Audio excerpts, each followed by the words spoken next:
Salam bahagia, sahabat-sahabatku, dimanapun engkau berada.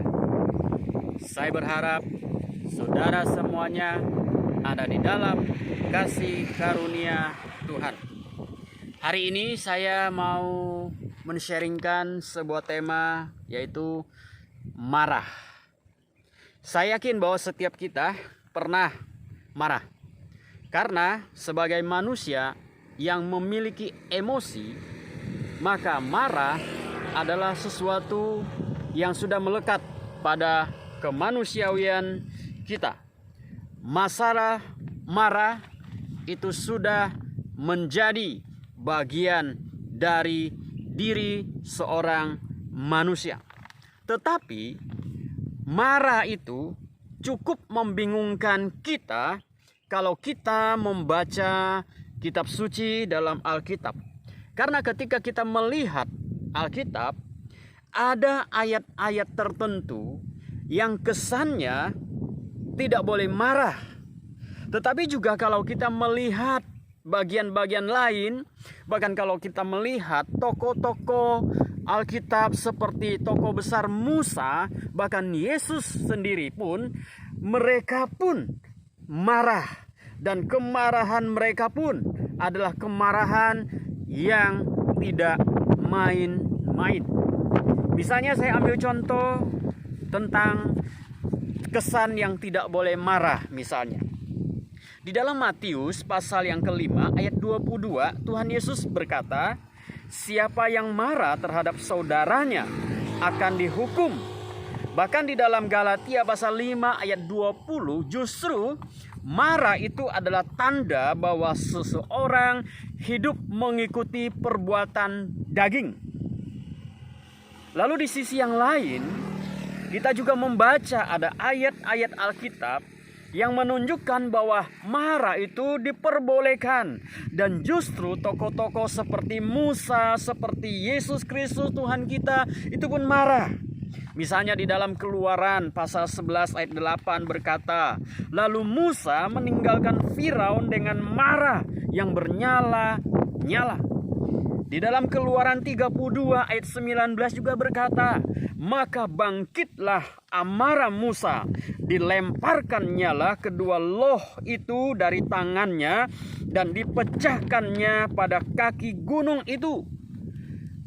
Musa marah besar sampai loh batu dilemparkan dikatakan.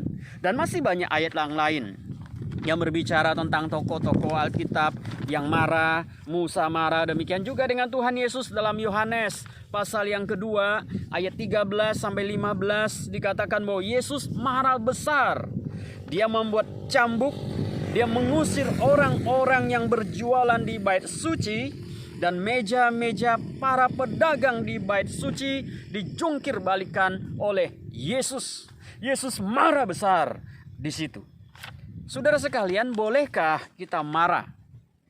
Saya meyakini bukan masalah boleh atau tidak boleh kita marah. Tetapi yang perlu kita pertanyakan adalah apa sih yang membuat kita marah? Mengapa kita harus marah? Dan bagaimana seharusnya kita menyatakan rasa marah kita? Dan kapan waktunya kita harus marah? Saya rasa bahwa itu jauh lebih penting daripada sekedar kita bertanya, bolehkah kita marah? Kenapa? Karena marah itu mudah sekali. Semudah kita membalikkan telapak tangan kita, marah. Tetapi tidak semua orang bisa marah untuk alasan yang tepat, waktu yang tepat, tujuan yang tepat, motivasi yang tepat, dengan cara yang tepat. Bahkan Aristoteles dia pernah berkata, marah itu mudah, tetapi marah kepada siapa, dengan kadar kemarahan yang tulen, pada saat dan tujuan yang tepat, serta dengan cara yang benar, itu yang sulit. Saya setuju dengan perkataan Aristoteles itu, bahwa marah itu mudah, tapi untuk tujuan apa kita marah itu susah. Bagaimana kita marah dan cara yang marah bagaimana yang susah untuk kita terapkan. Nah, saudara sekalian, saya melihat bahwa ada 13 alasan mengapa seseorang marah. Yang pertama adalah rasa iri hati. Yang kedua, merasa dirugikan, dirampas haknya. Yang ketiga, sakit hati. Yang keempat, takut kehilangan jabatan. Yang kelima, karena ketidakadilan terjadi. Yang keenam, karena tersinggung oleh kebenaran. Yang ketujuh, karena skala bersaing. Yang kedelapan, merasa diri paling benar. Yang kesembilan, karena kalah pamor. Yang kesepuluh, tingkat kedewasaan yang rendah. Yang ke-11 karena sombong.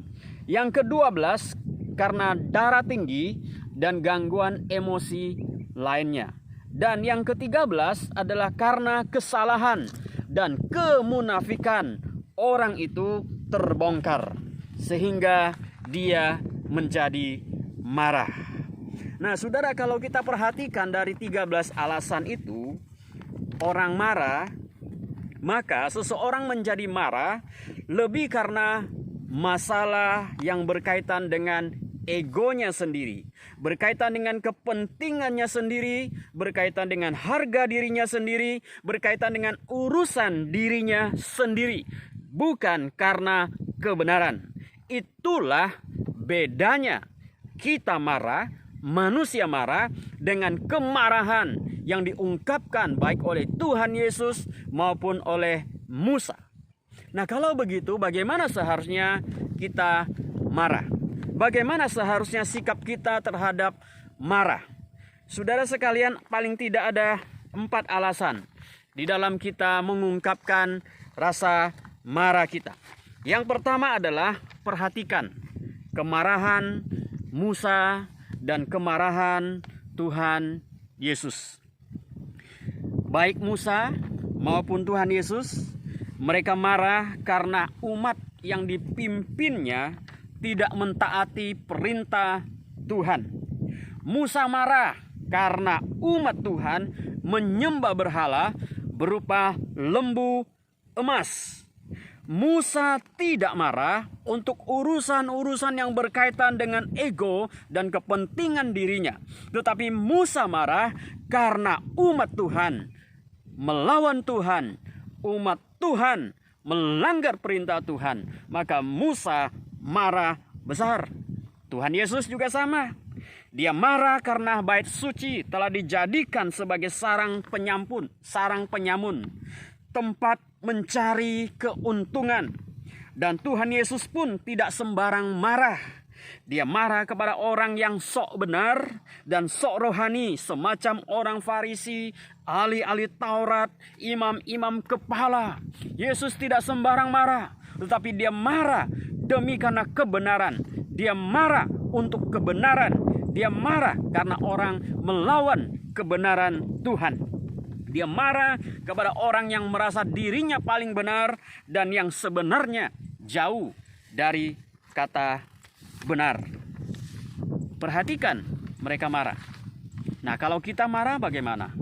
Kalau kita marah lebih banyak karena merasa diri kita dirugikan, merasa karena diri kita diinjak-injak, merasa karena diri kita tersinggung dan sebagainya.